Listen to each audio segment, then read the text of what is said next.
Hey, what's up guys? Welcome to my channel, and today I'm very excited to finally talk about my thoughts on Project Hail Mary. So if you haven't already, I would appreciate it if you guys could drop a like, a subscribe, and yeah, let's get right to it. So right off the bat, this movie is amazing. I read the book last year, ended up becoming one of my favorite books ever, and this movie is a faithful adaptation of the book. It is a cinematic journey and it takes you on a ride. You're gonna be laughing and crying, cheering, and you're gonna be at the edge of your seat so many times that by the end of the movie, you're really gonna feel like this ticket that you spent was well worth it. This movie is essentially a sci-fi buddy movie. You have a human partnering up with an alien and they're out to save their respective planets. The movie and why it works really anchors from the chemistry of your two leads, Ryland Grace and Rocky. They're just so fun to see together.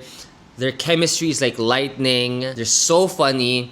I love watching their interactions of them solving a scientific problem and them bickering with each other how to go about it. You have scenes where Rocky doesn't have an English word for something he's trying to say, and Ryland tries to figure out what that word is. I just love scenes like that. It's so light, it's so fun. Apart from the chemistry of what I love about the movie, the story as well. This is a story that anyone can really love and find something to love. It's a story about exploration and the universe and how big it is and our place and purpose in the universe. It's a story about believing in yourself even when it's challenging to believe in yourself. As someone who deals with, self-confidence and low self-esteem issues, this movie really reminds us that there's greatness in all of us. There's a purpose in why we're here on Earth.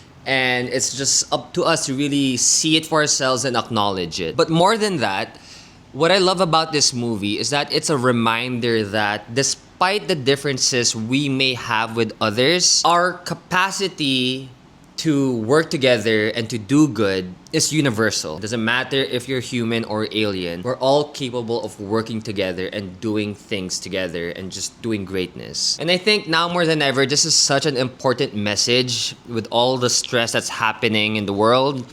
And yeah, I really loved seeing that on screen. Ryan Gosling in this movie, he shows so much range. I don't think I've ever seen this kind of range from Ryan Gosling in a movie.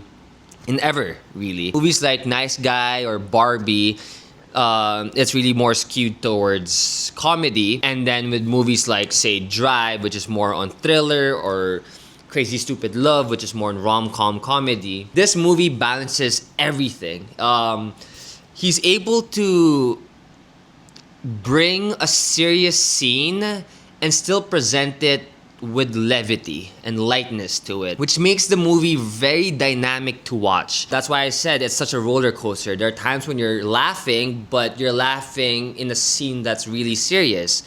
And it's all like anchored on just Ryan Gosling's performance and how he's able to adapt to the scene and the situation at hand. I really love Eva Strat's performance, played by Sandra, I think her name is Sandra, I'm getting her name wrong. Sandra Holler, might be getting it wrong. I'll leave it down here. But she was amazing in this movie. Granted, her scenes were not as much as compared to the book, given a book is obviously longer and this movie is about 2 hours and 40 minutes. You may not have seen her that much in this movie, but in her scenes, she delivers the gravity of the stakes of the plot, basically. I do wish we saw a little bit more of her, but that's really nitpicking. Other stuff I really did like would be the visualness of the movie. This movie is a visual masterpiece. It's very eye candy. I think that's to be expected from the directors Phil Lord and Chris Miller, who directed movies such as Spider-Man Into the Spider-Verse and the Lego franchise. So if you know those movies, you know what to expect here. It's colorful, it's vibrant, it's grand, and it's such a visual treat. You definitely have to see this movie in the biggest screen possible. If I were to really nitpick the issues I have with this movie, it might be that it's like 10 to 15 minutes too long.